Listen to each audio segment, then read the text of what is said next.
Nah, ini sejalan dengan istilah yang sering kali kita pakai di kelas writing in. Jadi kita harus menyewakan tubuh kita ke semesta, kita harus menjadi layang-layang.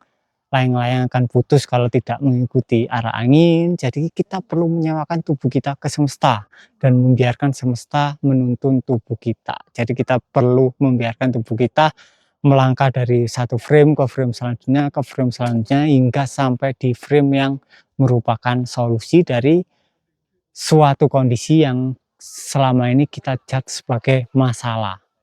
Oke, jadi masalah itu hanyalah sebatas sebuah konklusi yang muncul di kepala kita. Misal suatu kondisi terjadi, oh ada hutang.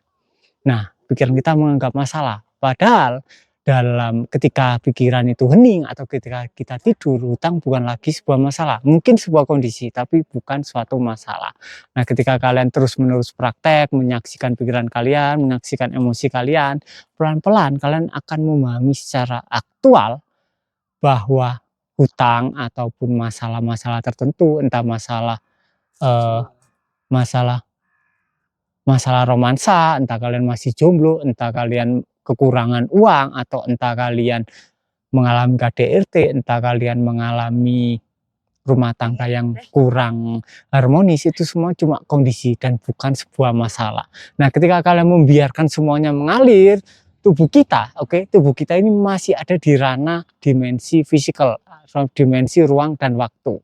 Jadi berbeda dengan kesadaran kita yang melingkupi dimensi ruang dan waktu. Jadi ketika kita benar-benar sadar, tubuh kita masih ada di ruang dan waktu, oke? Makanya kita tetap perlu menjalani frame by frame, mengalami ruang dan waktu. Jadi pelan-pelan, nggak serta-merta kalian punya hutang sekarang, kalian praktek, kemudian bisnisnya lunas. Mungkin ada beberapa orang, tapi tidak semuanya. Dan frame per frame orang itu beda-beda. Ada yang butuh dimensi fisiknya butuh 20 frame, ada yang mungkin 30 frame, ada yang mungkin 5 frame. Jadi tiap orang pengalaman fenomenanya berbeda-beda. Makanya perlu disadari urgensi untuk buru-burunya. Perlu disadari untuk ketidaksabarannya. Jadi ketika kalian tidak sabar, berarti kalian masih teridentifikasi dengan pikiran yang menilai bahwa kondisi yang sedang kalian alami saat ini adalah sebuah masalah. Jadi itu perlu disadari terlebih dahulu, disaksikan terlebih dahulu. Pikirannya yang menjudge suatu kondisi kalian sebagai masalah itu perlu disadari terlebih dahulu. Dan kemudian kesabaran akan muncul sebagai akibatnya, atau secara alamiah akan muncul ketika kalian sudah menyaksikan pikiran kalian yang memandang kondisi yang sedang terjadi saat ini sebagai masalah. Contoh lah, kalian punya tetangga yang berhutang sebanyak 20 juta. Oke, kondisi tetangga kalian itu bukanlah sebuah masalah bagi kalian.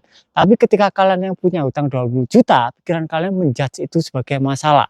Karena pikiran kalian mengira dirinya adalah tubuh kalian yang bernama Riko Joko dengan segala kondisinya. Ketika kita mampu mengamati pikiran, perasaan, tubuh, kita akan sadar secara aktual bahwa kita bukan hanya sekedar tubuh, pikiran, dan perasaan kita. Dan kemudian kesabaran akan muncul secara alamiah.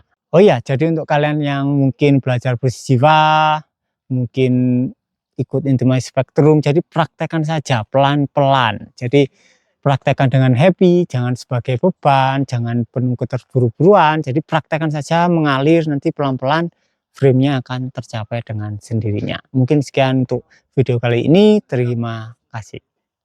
Dapatkan ebook Lautan Keberlimpahan. Diskon 50%. Klik tanpa pintu.com. Masukkan kupon TP50. Info lengkap bisa hubungi admin di 081216545000.